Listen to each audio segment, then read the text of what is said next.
Okay, our next speaker has traveled all the way from Boston in the US. Super grateful for him to be here. I'm really looking forward to this talk. So a bit of background.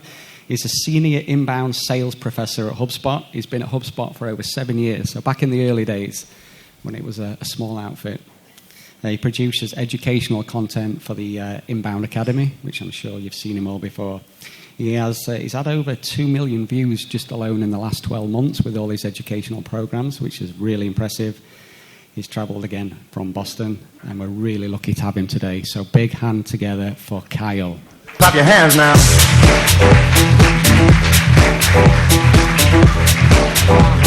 Down there. Okay, got it. Hello, and thank you for that. I'm not going to bother introducing myself because I've got a lot of slides and we don't have very much time. But here's the agenda of what we're going to go over. I'm going to teach you how to make educational videos for your business. We're going to start out with why, because I sincerely believe every business has something to teach the world, and I'm going to try to convince you of that very quickly so that we can spend the bulk of our time on how you personally can create the videos to educate your audience. And then I have an example, not from me, of what a good video feels like, and I use that word feel very intentionally, and we'll get to why.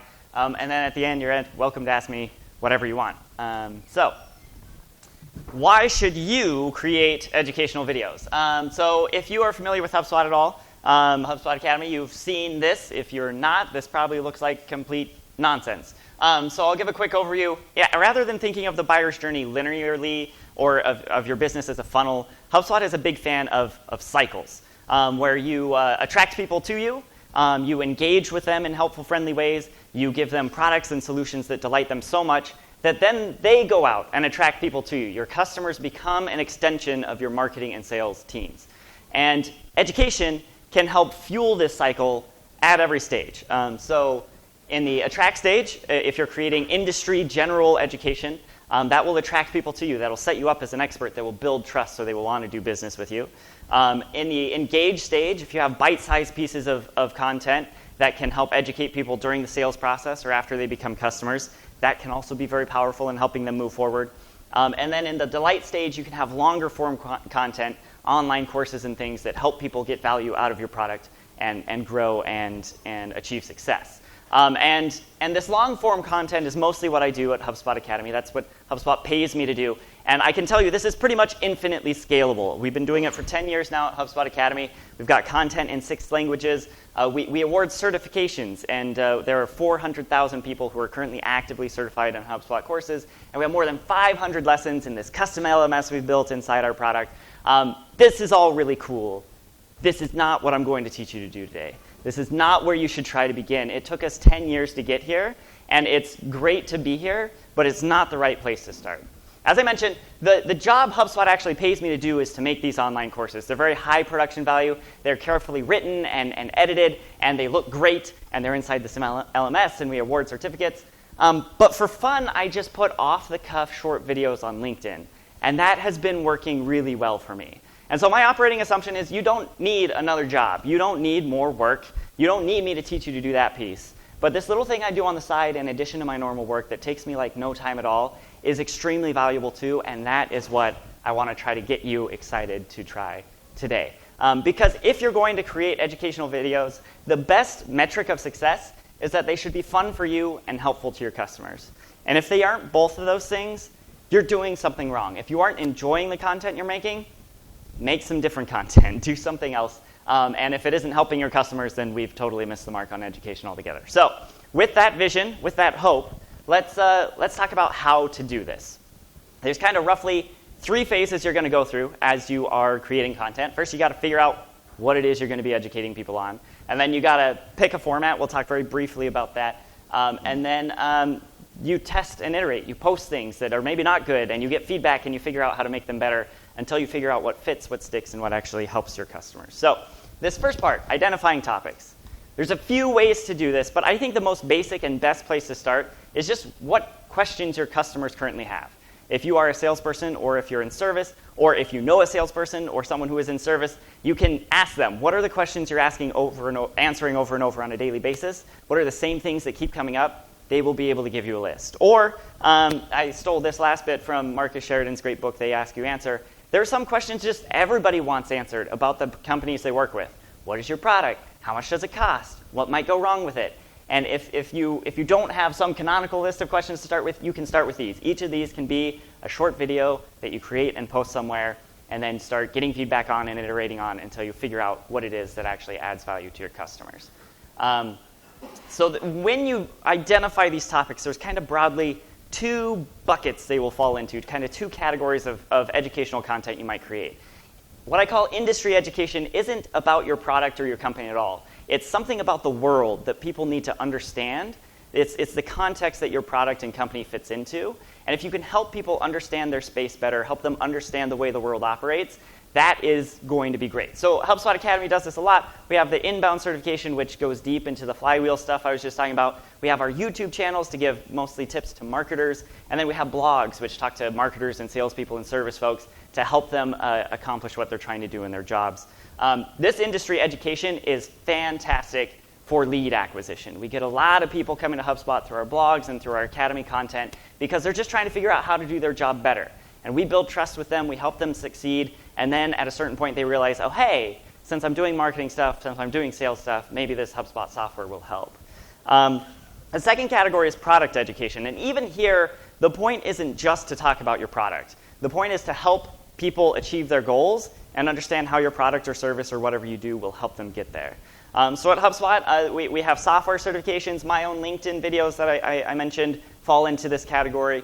And then just our knowledge base, our written documentation. And this stuff is really good for adoption, activation. If you have customers, this will help them see the value of what they're already paying you for and help them get the most possible out of it and be really happy with it and then go on and be a promoter and attract more people to you. So in my heart as an educator, wow, this color is awful hard to read.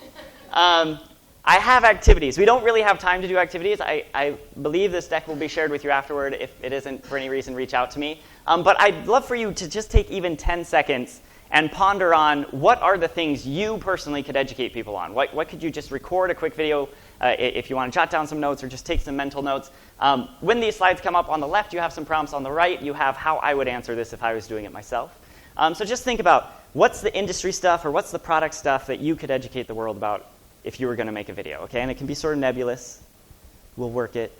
But let's move on. Once you have an idea of what it is you might educate people about, something that's really helpful is creating learning objectives. And this is just a statement of what people are going to be empowered to go out and do after they watch your video.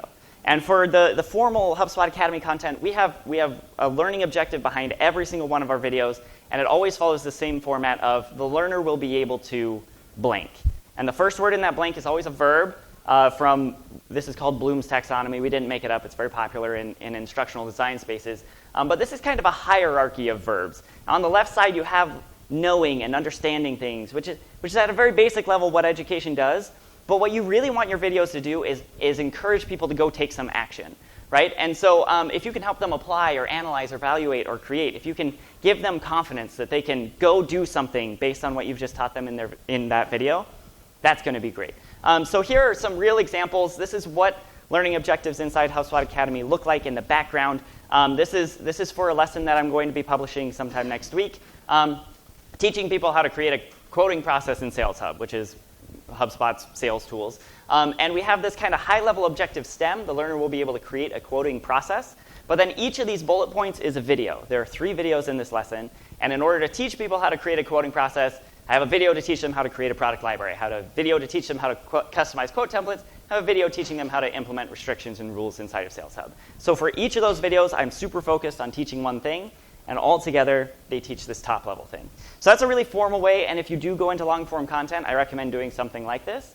But in my LinkedIn videos, I'm doing something actually very different. In general, on LinkedIn, the learner will be excited to go do something in HubSpot right now, right? My goal on LinkedIn is you're scrolling through your feed, it's humdrum day, you see Kyle, I tell you something really excited about HubSpot, and you get the heck out of LinkedIn and get in HubSpot and try it out, right? That is what I'm going for. This word excited, this is how I feel when I talk about HubSpot. This is how I feel when I'm talking right now. This is kind of my default operating state. I'm an excitable person. I'm excited about everything all the time. You don't have to do that to make good videos. One thing I want to be very clear about is you should not try to be me. you should be yourself.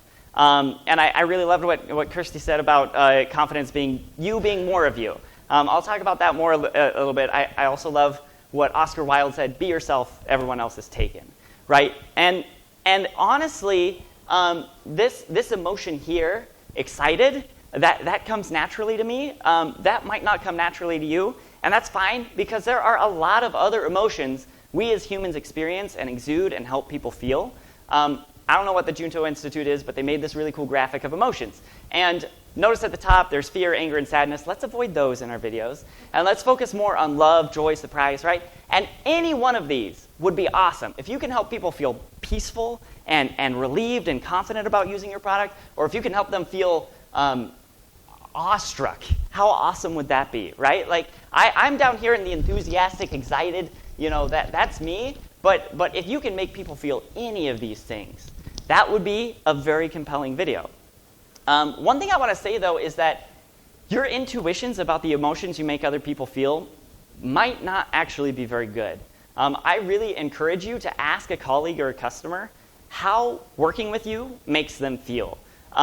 Because you might be surprised. I never really thought of myself as an excited person until I started working at Hubspot Academy and people started watching my videos and they said, wow, Kyle, you're really excited about HubSpot. You're a really high energy guy. And I didn't feel that at the time. When I joined Hubspot Academy, my second child had just been born, my daughter. She refused to sleep. I was often producing this content on like 3 hours of sleep and not even consecutive hours. And I felt exhausted. I felt tired. But people were like, wow, you're excited. And I was like, I am excited. And I leaned into it. And now that's who I am all the time, right? And so listen to people, but for best results, choose someone who enjoys working with you, right? Like the sorts of clients Sarah was talking about, don't ask them how working with you makes them feel. Ask someone that you have a good relationship with, and they might surprise you with what they say. So here's another activity that you can't read. I want you have this idea of what you could talk about, hopefully. Hopefully you have some nebulous idea of what you could teach people. And I want you to either formalize that into some sort of learning objective. The learner will be able to whatever, some verb of action, or just think about what emotion you want them to feel, right? Are your customers scared to take a particular action? Are they worried about it? Are they feeling unconfident? How can you help them feel some more positive emotion around that? And if you want to get really good at this, I'd encourage you to replace the learner with some specific person. You're going to find that if you're going to record a video, it will be much easier to be more personable and human if there's a specific person or a specific kind of person you're imagining on the other end. I most often am talking to sales people, sales leaders, sales managers, and I can imagine them in their role and what they're struggling with, and man, I've got a LinkedIn video that's going to make your sales day so much better today, right? That is what I am in the business of doing. So that's kind of the second step. Once you're there, now you know what you want to teach, you know what you want to accomplish, what you're going to empower people to do. It's time to sketch out an actual outline. And this very simple outline is the only one you will ever need for most of the content you create in any context. Why, how, and what. I didn't make this up. Simon Sinek gave a very popular TED Talk on this. You always start with why. The why is kind of the bigger context. What are the beliefs and goals and challenges? What is the world this person lives in? How can you speak to that? How can you connect with them on an emotional level and then name the problem they have that you're going to solve in this short video? And then get straight into the how. If you're talking about your product, give an actual demonstration. If you're talking about industry best practices, tell a story of a true story of a client or of yourself accomplishing this thing and show your audience something they can do right away. And then give them a call to action. Whether that's, for me, it's always check it out, try it out inside HubSpot, go do it now. For you, it might be let me know if you have questions about this. I'm happy to help. Whatever it is, stick the emotion there at the end and cut recording before you start to ramble is always an important thing. So this why, how, what framework is really in the DNA of everything we do at Hubspot Academy. On the left there is a lesson from our new revenue operations certification, and you can see the video names start, why, how, what. The middle one's from the inbound certification, doesn't say why, how, what, but the importance of, that's why, identifying, that's how, and then what's your company's purpose. And then actually, surprise, the agenda of the presentation you're watching right now, also why, how, what. I can't get away from it, it's all I do. It applies to literally everything. So, hopefully, in some nebulous sense in your mind, you have an idea of what you might want to educate someone on. You know what action you're trying to drive. Now think about what the why is. Why should they care? Why should they want to do this? Why? And then get really specific with the how, give them clear steps they can take, and then finish with a what, a call to action, and send them on their way. Okay, so now we're starting to get a pretty clear vision of what a video might look like.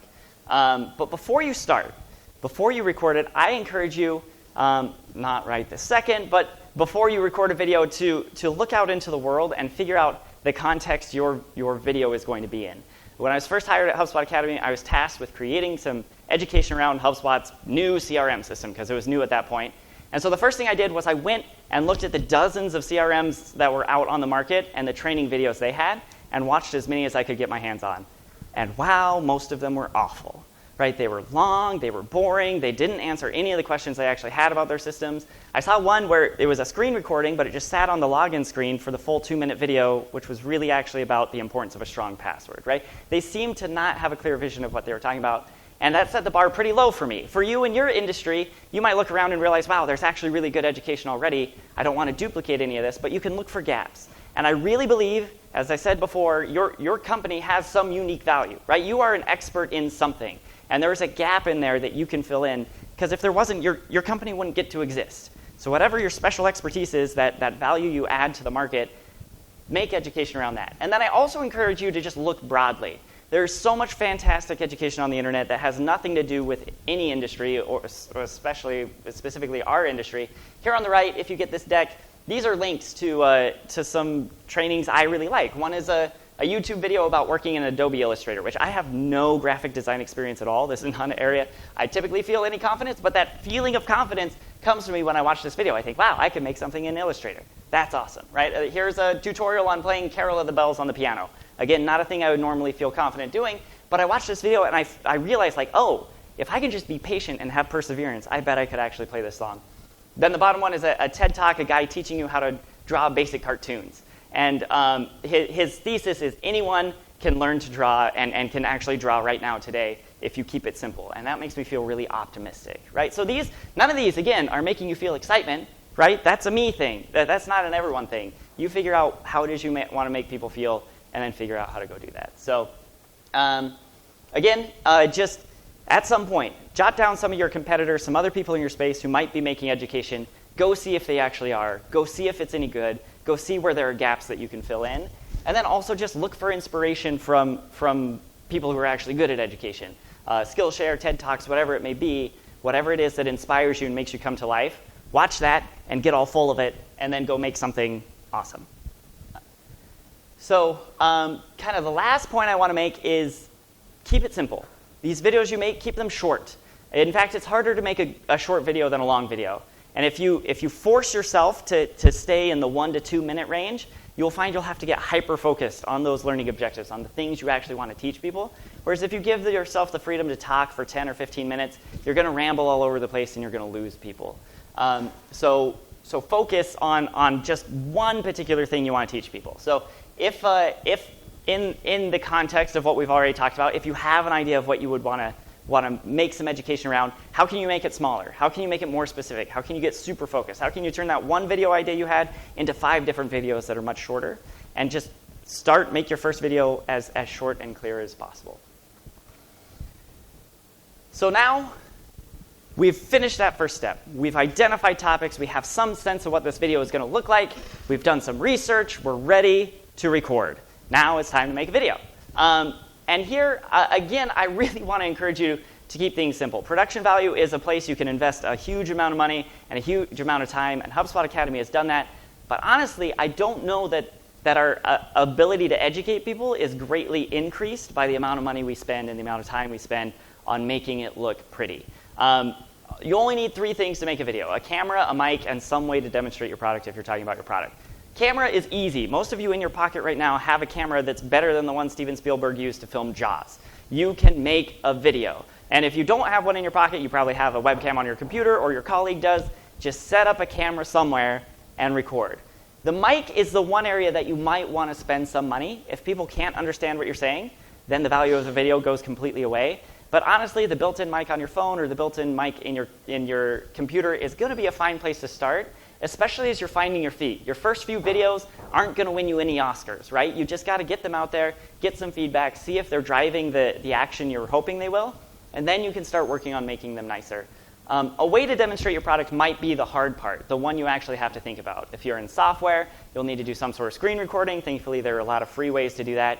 If you're in a physical product space, you got to figure out some way to make your product photogenic, right? If you've got big manufacturing equipment, you've got to figure out how to get it on camera and point to the parts you're talking about and make it clear.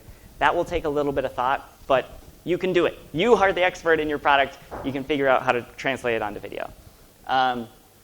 So that just reiterates what I just said. Figure out where you're going to film this, who's going to hold the camera, what the mic is, how you'll demonstrate your product if that's what you're doing, and then just go for it. Here we return to this confidence bit about confidence being you but more of you. I don't know how to tell you this, but if you do your video right, your on-screen persona is going to be smarter than you, they're going to be more eloquent than you, they're going to have endless amounts of passion, and that's not a deception. That's just you taking the very best part of yourself and making sure that comes across on camera. I took this screen grab from a video I did. This is in a lesson me teaching about accounting. I know nothing about accounting.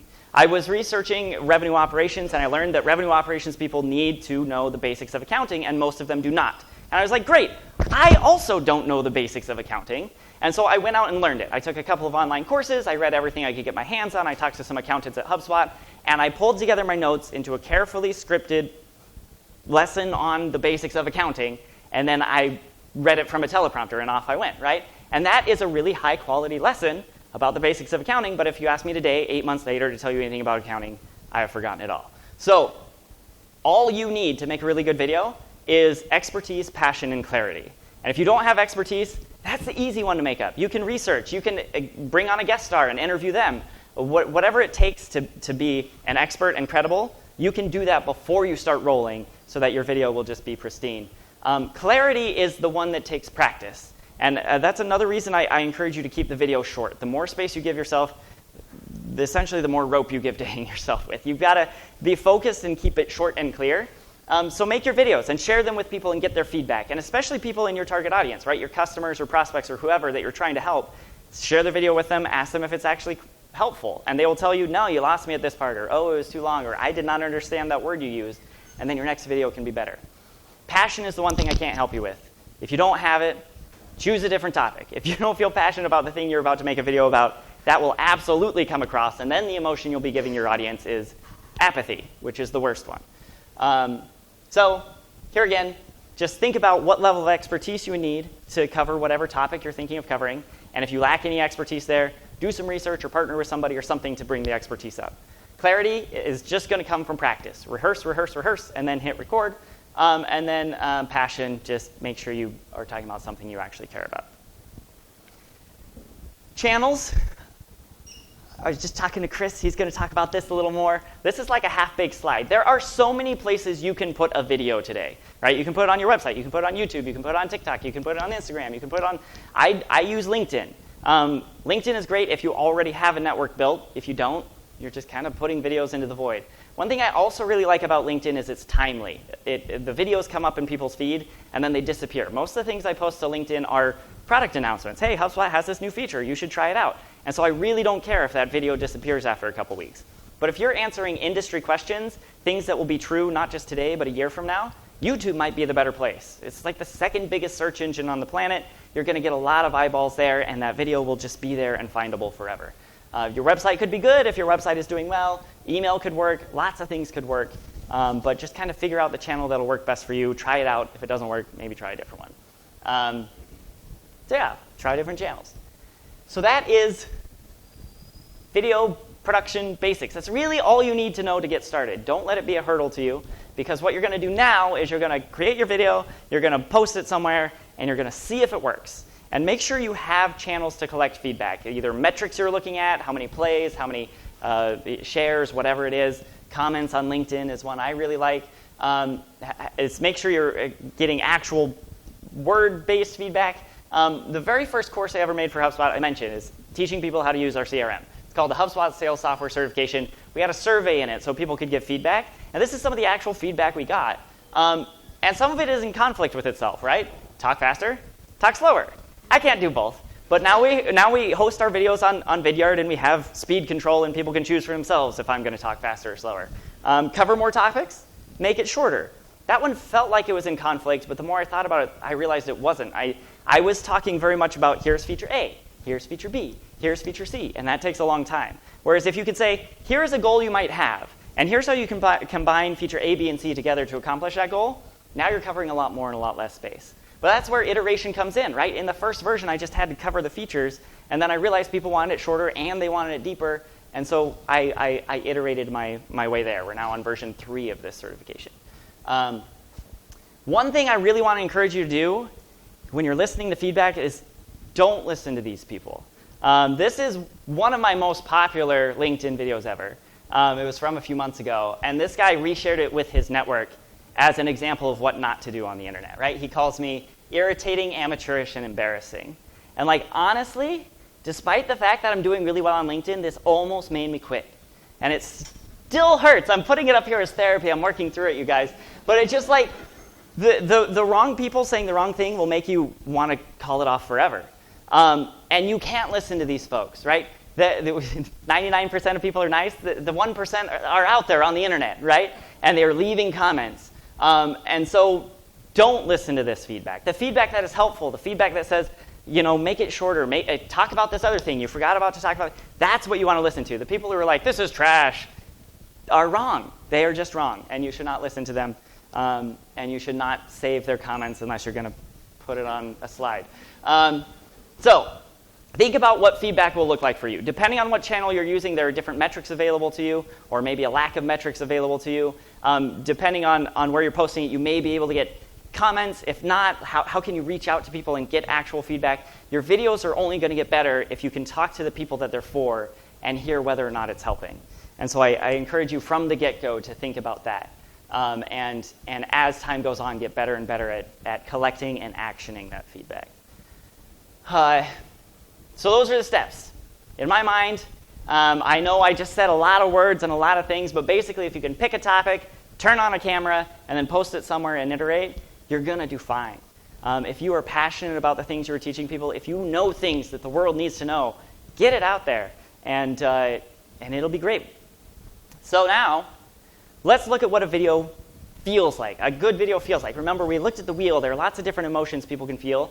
I like to try to make people feel excited. That's what I go for. I am going to show you a video now from a guy who's doing basically the opposite. And this video is maybe my favorite training video of any kind on any topic, because I mentioned when I started at Hubspot Academy, I had this brand new daughter who would not sleep at all. This man saved my life and my marriage.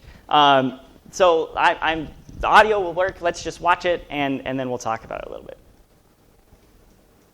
Oh, no. I was worried something like this would happen. I did not share the video with the right person.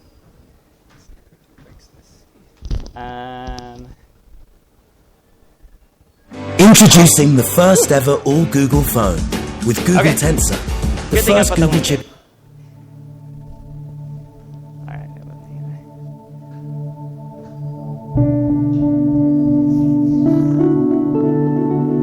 Hello friends, it's a wonderful day here at Pacific Ocean Pediatrics in Santa Monica, California. My name is Bob Hamilton. I'm a pediatrician. I've been doing it now for about 30 years. One of the great joys I've had in life is I've been able to care for literally thousands of newborn children. One of the challenges that pediatricians have in taking care of children is trying to communicate clear and precise information to their parents. A lot of times over a baby who's crying very, very loud. And I have utilized a technique that I call the hold over the years, which is very helpful in calming children and keeping them quiet. So today I'd like to show you how I do that. This is simple hold. I think you'll understand. Come with me now into one of my consultation rooms. I'll show you how I do it. Here we have a crying baby, and he just got a shot here. So this is Ashton, and here's what we do. So we pick up Ashton. I fold his right arm like this, and then his left arm in front, and then very gently hold his arms like this, hold his little bottom, and gently rock him up and down, just like that. And even though he just got a shot, look at that leg. That's a big ouch on that leg there. You can see that you can comfort him and quiet him. Again, I'm holding with my right hand his little bottom. I'm gently shaking him back and forth. We rock him up and down very gently. Sometimes we stir him to the left and we stir him to the right. And there's our baby. So the video goes on. It's 4 minutes. He does it on a few different babies, and then he summarizes at the end. Will this work now? Oh, no.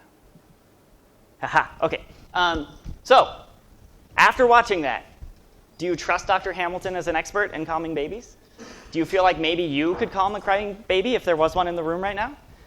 Would you want to recommend this place to any friends you might have in California? That's a successful video, right? That is all that matters. Despite the fact that he wasn't witty or enthusiastic or animated, despite the fact that the lighting wasn't great and the cameras were kind of shaking, despite the fact that there were some jump cuts, maybe to cover mistakes he made in his delivery, the video works. And if you watch the whole thing, you'll find, I don't know if he did this intentionally, but it actually follows the why, how, what framework. He introduces himself and shares his expertise. I've helped thousands of babies. People just want their babies to stop crying. And if you felt that way, come with me to, and then it's a live demonstration, right? I think so often product companies especially hire some animator somewhere to show you, like, this is what the product is kind of like. But if you can show in real life what your product is and does, that is so much more powerful. And then at the end, he summarizes it in 4 steps. Here's exactly how to do the whole, now go calm your crying baby. It worked. My daughter stopped crying. She started sleeping. Hooray. But like, I just want to make you realize what I do. If you've ever watched my LinkedIn videos and I'm jumping up and down and waving, that is not what you have to do. You just have to be an expert in something. You have to have that emotion you want to help people feel, and then you need to help them feel it. So that is my presentation on how to make videos. I would love to take some questions now. I'm happy to take questions later, too. So if you want to reach out to me through LinkedIn or Twitter or email, jot this down or take a picture. But hit me with your questions now. There we go, loads of questions. I'll pass you the mic. Here you go. Hi, Kyle. I was wondering on the feedback front, whether you do anything to try and get really useful feedback, or maybe linked to that, do you ever do anything to test your videos before you put them on LinkedIn? So on LinkedIn, no. My videos are all very much one take. The thing I've discovered on LinkedIn, early on, let me just tell you a little bit about LinkedIn. A HubSpot partner named Daniel Curran posted a post on LinkedIn, it was like November 2020, and just said, what's the most underrated feature in HubSpot? And people left a bunch of comments, and I came to say snippets, because snippets is this tool I really like. You can add text to different parts of HubSpot. But somebody had already said it, so I dug a little deeper, and I was like, well, we have this deduplication tool that uses machine learning to deduplicate your records. And a bunch of people responded to that comment and were like, wait, what? Where is that? And I was trying to describe in a comment, oh, you click on this button, and you click. And it didn't work, right? So I was like, I'll make a video. And I made a video, and like, here's the deduplication thing. It was 60 seconds, and everybody was like, I didn't know about that. Do more of these. Like, okay, so I just went to Daniel's comment thread, and I talked about snippets, and I talked about all the things that were there. And then people liked it, so I kept doing it. And now I'm doing this volume game. I publish videos basically every day. And some work and some don't. But because I'm doing so much of it, I can start to see, like, okay, people really don't care when I talk about reporting for some reason. I don't know. Maybe I'm not passionate enough about it. I don't know. Haven't figured that out. But people really like when I talk about importing, of all things. I thought that was really boring. And so it just goes to show that my intuitions are bad, right? And on LinkedIn, I don't lose anything if I post a video and nobody likes it, right? Like, but if I post a video and it's valuable, that's awesome. That's a win for everybody. And so I have slowly figured out, I did experiment once. What if I do a 5-minute video? What if I go deep? Nobody watched it, right? Because you're scrolling through LinkedIn, you don't want to sit there for 5 minutes. And so I've gathered a little bit, some implicitly, some explicitly, from people telling me what they like and what they don't like. And I think I've got the format down. But as far as individual topics, like every time I publish it, I'm like, I wonder what'll happen this time. So, does that help? Yes. Any more questions? I've seen some hands going up. Here we go. Hiya. Obviously, passion looks different on everyone. Yeah. Some people are passionate about different things, and I think especially when it comes to sort of advertising products, passion can come across differently. is it better to fake it till you make it, or is it better to not do it at all? So fake it till you make it is a true principle that seems to work. I don't like the phrasing of it, though. Like I said earlier, if you honestly don't feel passionate about a topic, don't fake it, right? Like, you can't tell people you should be excited about this thing I don't care about, right? But you're right that passion for you will look different than passion looks for me. And I really think that you shouldn't have to fake it. I think you may need to ask some coworkers, or if you're customer-facing, ask some customers, like, what is working with me like? Which is an awkward conversation, right? Maybe ask this over a text message or an email. But once you start to understand how people who like you perceive you, you can start doing more of the things that people like over a video. And it may be a very calming, soothing thing. It may be a jump up and down sort of thing. It may be some other thing. But it has to, in some sense, be true and authentic. And so I wouldn't encourage you to fake anything. It is okay, like me often, if I'm talking about importing, I am turning the excitement up a few more notches than I actually feel because it's spreadsheets.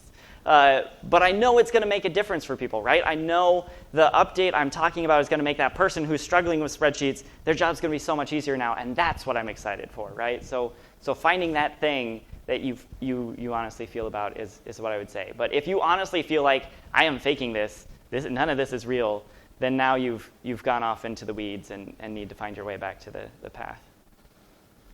Thank you. Any more questions? I had a feeling someone would put their hand up right over that side of the room. I get all the best jobs. Paul, here you go. When you're posting on LinkedIn and want to know if videos are doing well or doing badly, and you're analysing what kinds are working, are you just posting direct to LinkedIn natively, or are you using Hubspot, and how are you getting data back? Yeah, so I mean, if we want to talk specifically about LinkedIn, I have discovered that LinkedIn prefers native content. If you upload a video directly into LinkedIn, it will do better in the algorithm than if you upload it to YouTube and link out to it. That's just LinkedIn being LinkedIn. So I manually post the videos every morning. I have started, aside on that, batch recording them, because recording videos first thing in the morning is not a good look for me. And so Friday afternoon, I record all the videos for the next week, and then I can post them kind of at the same time every day. LinkedIn also seems to value that. Like 8 a.m. Eastern time, I am posting a video, and LinkedIn is serving it up to my people. Data on LinkedIn, I like to look at views. I mostly look at reactions. I once read a blog post from someone once who said, if you get 20 reactions in the first hour, you win. And that has not exactly been true, but it has made me feel great. Because 1 hour in, it's basically impossible to tell if a video is going to do good or not. I mean, if you've created a monster that's going to go viral, you'll know it in the first hour probably.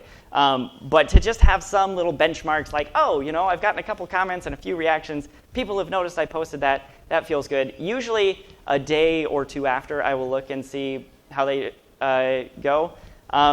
This is maybe a little embarrassing, but I'll share it anyway. In April, I decided, HubSpot has this internal wiki. I decided to start my own awards ceremony and name it after myself. So I awarded the quarterly Jeppy Awards, and to any product team who I made a video about, and that video broke 3,000 views. And so this quarter I've been watching it, and I've been really surprised how, some videos, they go great, and by the end of the week I publish them, they've already hit that 3,000 view mark. But there's this one video that it's going to get a Jeppy this quarter, even though it was a pretty slow burn. It kind of crawled over that 3,000 view mark and just hit it a week or so ago, even though I published it at the beginning of the quarter. And so I think there are a lot of different factors that go into this. One thing that I don't like about LinkedIn is it deletes all your video analytics after 6 months, so I can't compare my current videos to videos from 6 months ago, which is a pain. But I think just having little benchmarks to look at, LinkedIn, because it's pretty timely and people just see it in their feed, usually by the end of the week I can judge a video as to whether it did well or not compared to its peer videos of that week. Is that helpful? Yeah, thank you, Paul. Thank you, Kyle. Any more questions? We've got time if anyone wants to ask any more. Here we go. 1 second. Hey, friend. Hello. My question is, so you talked about sort of starting with the why, how, and what. Yeah. Typically, when we talk about your why, it's like the why of the company. But for each video, then you're sort of pulling out a specific why for like that product or service you're talking about. Yeah, Is yeah, that correct? yeah. Okay. So when I'm making these short videos on LinkedIn, I always, this pattern I've fallen into is like, I start out, I'm on camera, I say, hey friends, and I say, here's this thing you should be really excited about, and I try to explain why it's exciting, right? And sometimes it's kind of like, man, this thing in HubSpot has been kind of awful, but now it's not awful anymore. You should be excited. Or sometimes like, you know that thing that's been great? Now it's even better because we improved it this way. Then I jump into the video, because if you just go straight, if you're in software and you go straight to a screen recording, like, here we are and we're clicking these buttons, like, it can be really hard for people to understand what we're even talking about and why. Whereas if you can say, I've got this thing that's going to help you accomplish this job, it can even just be a sentence or two, just to get people in the frame of mind, like, okay, now I know why we're talking about what we're talking about. Now take me on the journey. But yeah, each one should have its own specific why. And if it ties back to your company purpose or mission or whatever, that's great, but I don't think you have to make that explicit in every video. Thank you. Any more? Oh, look at this. There you go, Jeff. Thank you very much. Do you have any guidance on creating the kind of videos that you do for a multi-language audience? Like, is there a French Kyle, for example? There isn't. I keep hoping for one. It's interesting. HubSpot Academy, the formal videos we make, go through a very rigorous, and I would go so far as to say laborious development process, because we know eventually they're going to get translated and localized into other languages, and so we need that really robust written, For my LinkedIn stuff, I have gone so far as to adding closed captioning, but I cannot really see a clear path forward of how this kind of offhanded casual video would become multilingual unless some French-speaking HubSpot connoisseur wants to start following in my footsteps, which I would absolutely recommend. And if any of you speak another language and want to do this, I would mentor and coach you in it, because I think we need it, and it's not a job I can do.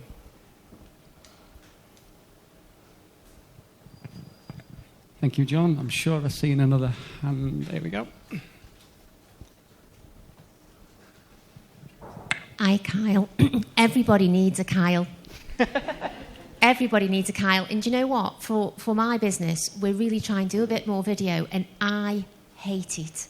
My business partner absolutely loves it. So will you do me a favour today? Will you do a 30-second video with me? I would be so happy to, yeah. And then do you know what? I'm going to post it on the company Twitter and the company LinkedIn. Yeah, no, I would love that. Yeah. Can do it. Honestly, when I very first started dreaming about this presentation, I was like, you know what the what section is going to be? I'm going to have everybody record a 30-second video right now. It's like, no, it'll be so noisy. Nobody will be able to hear anything, and everybody will be embarrassed. But I would love to sit down with you, brainstorm some ideas, and record something real quick. Let's do Just it. Just a 30-second one would be fantastic. Let's do it. Thank you so much. Same offer to all of you. I love you, Kyle. You're brilliant, honestly. Thank you. Wow. Thank you, Tracy. Taking action. Good luck with that. We got one more? Oh. Okay. I have to walk away. Keeping me fit today. Right. There we go.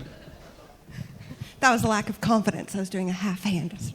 My question is, how do you handle creating videos for different personas and becoming consistently known of creating good content for one persona when your business actively is targeting 3 different ones? Yeah. So that is hard.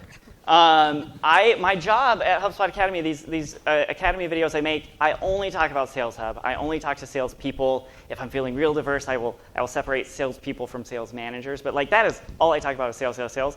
And so when I first started publishing on LinkedIn, I only talked about updates to Sales Hub. Anytime anything from Marketing Hub or anything else came through, I was like, nah, can't talk about that. These aren't my people. But then it was weird, right? People are like, wait, why didn't you talk about HubSpot does marketing stuff too.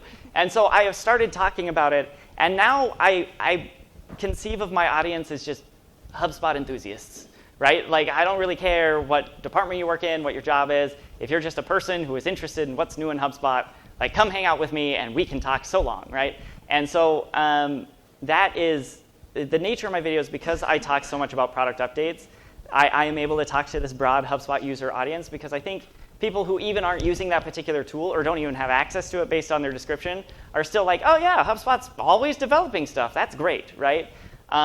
Whereas for your business and your personas, I think you would want to be really specific. Like, hey, salesperson, here's how this relates to you. Hey, marketing person, here's how it relates to you. And those could actually be two different videos, right? Like, you might be talking about the same thing, but the sales angle on it, or the marketing angle on it, or the leadership versus individual contributor, however you divide your personas, I think the more specific, the better. And you may eventually discover, oh, some of these personas hang out together online, and that's fine. But I would start specific. Thank you. Any more? We're on a roll. Any more questions? Oh, here we go. Look at this. We're going to run out of Haribos. Yeah, no, it's fine. What's your process for scripting, and how many takes do you have for your videos? Yeah, so the LinkedIn ones now, honestly, are almost always one take. There are definitely times where I will, an engineer will reach out to me and say, hey, we have this new feature, some screenshot here, it works. Like, great, I'm going to do that, and I'll hop in, and I'll be recording and be like, wow, this doesn't work at all. And then I just scrap it and start over. For Hubspot Academy, for those really formal videos, we spend weeks. I will write out a script, and I will talk through it. I'll record a video of me talking and clicking through the slides. We have content editors who revise it and then give me suggestions, and I revise it, and then I record it. And part of the reason we have full screen slides in our HubSpot Academy videos is to cover all the mistakes we make, because we want it to be flawless. What I'm doing on LinkedIn is much more casual. I don't think anyone's offended if I struggle to find a word, or if I say or if I say the wrong thing and have to correct myself. It just seems to work fine for that audience. But if you're like going to be posting something on your website or your official YouTube channel, like, you probably do want to do it a little more polished and do some takes and get clever in finding ways to cover mistakes so that you don't have to do it all in a perfect take, because even just a 1 or 2 minute video without any mistakes that's a lot to ask of a human being. Thank you. Got time for one more? No? Okay, thank you. Please give your hand together to the man himself, Kyle, in real life.